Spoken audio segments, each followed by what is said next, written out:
first free election.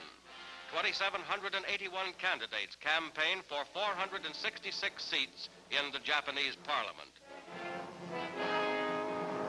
In Hibiya Park, a few days before the voting, a crowd of 10,000 listens to left-wing speakers who are opposed to the conservative Japanese cabinet. They tell the people that the government, led by Premier Shidehara, is not democratic enough to carry out General MacArthur's program of reform. They call for a protest march on Shidehara's residence, and the crowd breaks into an angry chant.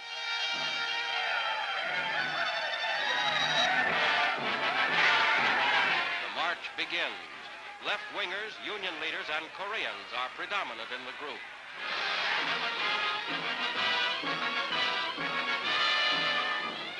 At the gates of the Premier's home, Japanese police try vainly to force the crowd back. American military police later restored order.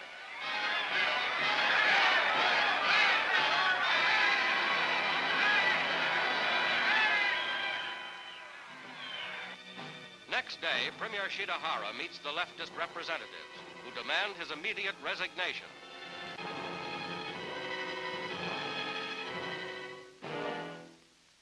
Koichi Tokuda, Communist Secretary General, denounces the Premier's leadership in a stormy session.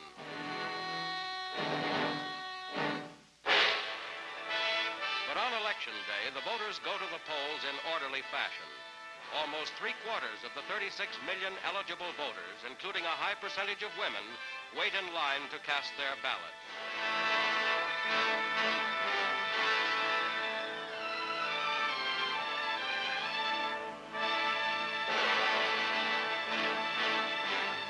Voting procedure follows democratic methods, as ballots are distributed and marked in privacy.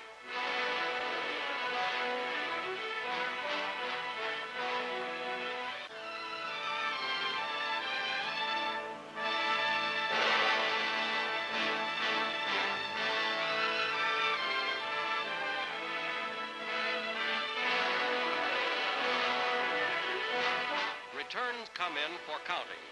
Conservative parties win a decisive majority of 300 seats. Social Democrats win 90 and the Communist Party 5.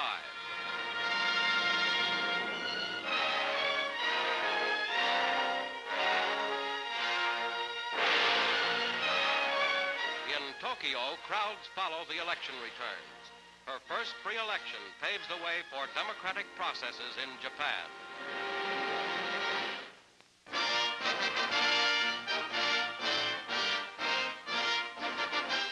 Douglas MacArthur enters the first meeting of the Allied Council for Japan, composed of delegates from the United States, Britain, China, and Russia, who will advise the Supreme Commander on occupation policy. Outlining the results of his occupation policy to date in guiding Japan into the ways of democracy, MacArthur makes a solemn plea to all nations to follow Japan's example in forever renouncing war.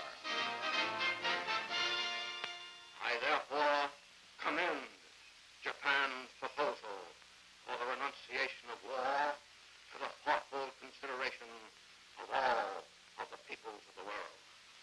It points the way, the only way. Such a renunciation must be simultaneous and universal. It must be all or none. It must be effected by action, not words alone, an open, undisguised action, which invites the confidence of all men who would serve the cause of peace. The present instrumentality to enforce its will, the pooled armed might of its component nations, can at best be but a temporary expedient so long as nations still recognize as coexistent the sovereign right of belligerency. No thoughtful man will fail to recognize that with the development of modern science, another war may blast mankind to perdition.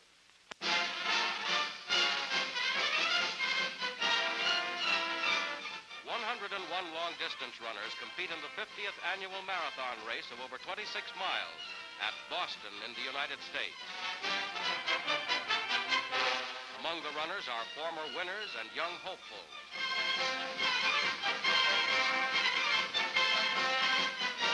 Through the suburbs of Boston, the runners make their way, and all eyes are on courageous Stylianos Kyriakides of Greece, who passes last year's winner.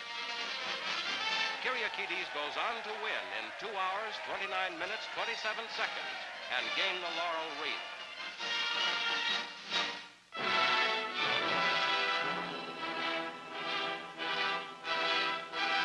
India, gripped by conflict and suspense, as this vast country of almost 400 million people strives to find a solution to its problems. Offered freedom by British Prime Minister Attlee in March, a divided India faces its complex destiny. For weeks in New Delhi's sweltering heat, the British have met with India's leaders for an important diplomatic effort in the direction of harmony. Among the cabinet members representing Britain in the conferences are Lord Pethick Lawrence, Secretary of State for India, and Sir Stafford Cripps. The Maharaja of Patiala arrives as India's two great parties, Congress and Muslim, search for an answer. Then Mahatma Gandhi, long the symbol of liberty to millions of Hindus. Maharaja Jam Sahib of Nawanagar. Pandit Nehru, Congress party leader. But settlement of India's tangled affairs presented many problems. Muhammad Ali Jinnah heads India's Muslim League. As meeting followed meeting, the Muslims insisted on their demand for their own separate state and complete independence from the Hindu majority. But leaders continued their efforts to find the elusive formula which might lead to home rule for India.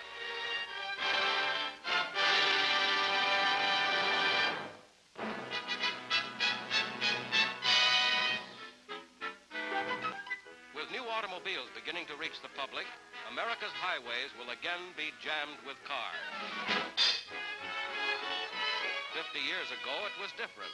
Today, the automobile celebrates its golden jubilee, and note the changes in automotive design. 1903's rakish models made the neighbors gasp and scared the wits out of a family dog.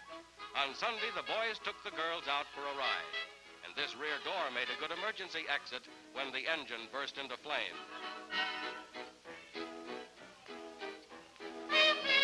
With no paved roads, mud was a problem, and so was the high step up.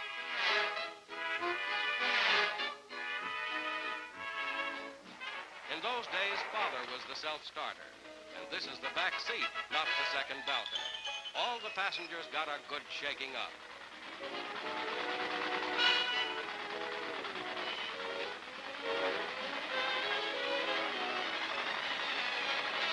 And they're off. 50 years of cars roll down the street to mark the golden anniversary of the automobile age.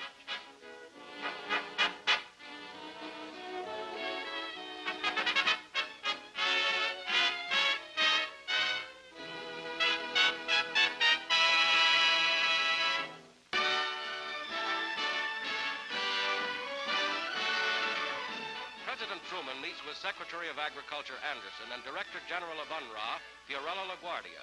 With the world food shortage reaching crisis proportions, the President speaks to America. America cannot remain healthy and happy in the same world where millions of human beings are starving.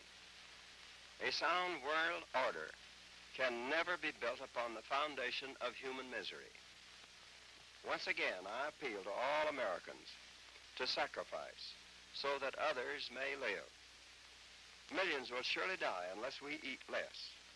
Again, I strongly urge all Americans to save bread and to conserve oils and fats. These are the most essential weapons at our disposal to fight famine abroad. Every slice of bread, every ounce of fat and oil saved by your voluntary sacrifice will help keep starving people alive. At America's East Coast ports, emergency cargoes of flour and wheat are loaded.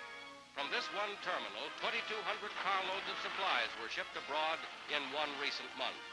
5 million tons of cereals alone are needed. The United States is determined to do its share in helping the needy of the world.